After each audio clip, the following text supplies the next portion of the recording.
Assalamualaikum warahmatullahi wabarakatuh. Bismillahirrahmanirrahim. Alhamdulillahirabbil alamin wassalatu wassalamu ala sayyidina Muhammad wa ala wasahbihi ajmain, amma ba'du.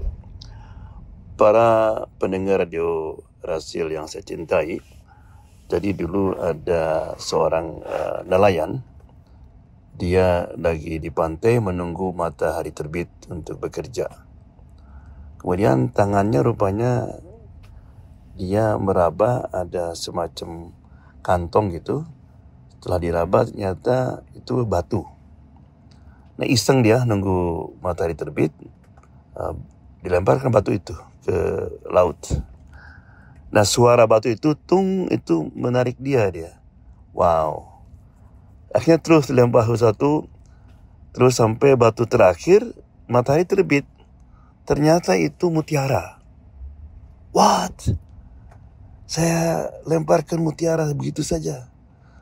Merasa menyesal dia. Nah, pertanyaan sekarang, siapa nelayan itu? Mungkin para pendengar atau saya. Right? Apa mutiara yang dia lemparkan itu? Itulah waktu. Jadi sadar dia, loh, selama ini saya membuang-buang waktu. Right? Ya, hati-hati. Karena nanti hari kiamat kita akan ditanya Allah SWT, bagaimana kita menghabiskan waktu kita itu. Ya, makanya setiap orang nanti hari kiamat akan dikasih 3 lemari. Satu lemari ketika dibuka itu keluar bau harum.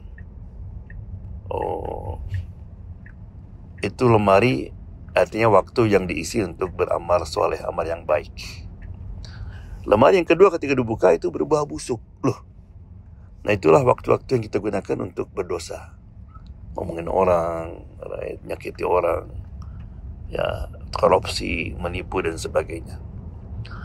Nah, kemudian lemari yang ketiga ketika dibuka itu nggak ada bau apa-apa, kosong. Nah, itulah waktu yang tidak digunakan untuk dosa atau amal baik. Di situ orang menyesal. Nah, jadi hati-hati dengan waktu. Maka Allah SWT itu bersumpah hampir dengan semua waktu. Wal fajri, Allah demi fajar, wal duha, wal asri, wal laili dan sebagainya. Ya, jadi mari kita gunakan waktu itu dengan sebaik-baiknya. Kemudian suara batu yang menyentuh air itu apa itu? Itulah dunia. Dunia yang membuat orang lalai, distract ke dunia. Kerjaan kita, keluarga dan sebagainya, sehingga orang lupa tentang tujuan hidup ini. Makanya orang berapa kali kita menunda waktu salat karena dunia, karena ada meeting, karena ada ini dan sebagainya. Ya. Kemudian matahari terbit itu apa kira-kira? Ya itulah mati. Jadi kaget dia, ya Allah, selama ini saya buang-buang waktu, baru sadar ketika mati datang. Right? Makanya dulu ada seorang, dia lagi tidur nyenyak, tiba-tiba ada orang ngetuk pintu keras sekali. Kurang ngajar ini orang katanya. Akhirnya dia pergi buka pintu. Kamu gila apa katanya? Di tengah malam ngetuk pintu keras-keras. Sampai semua orang satu building ini dengar katanya. Bilang jangan takut, gak ada yang dengar kecuali kamu dengan saya.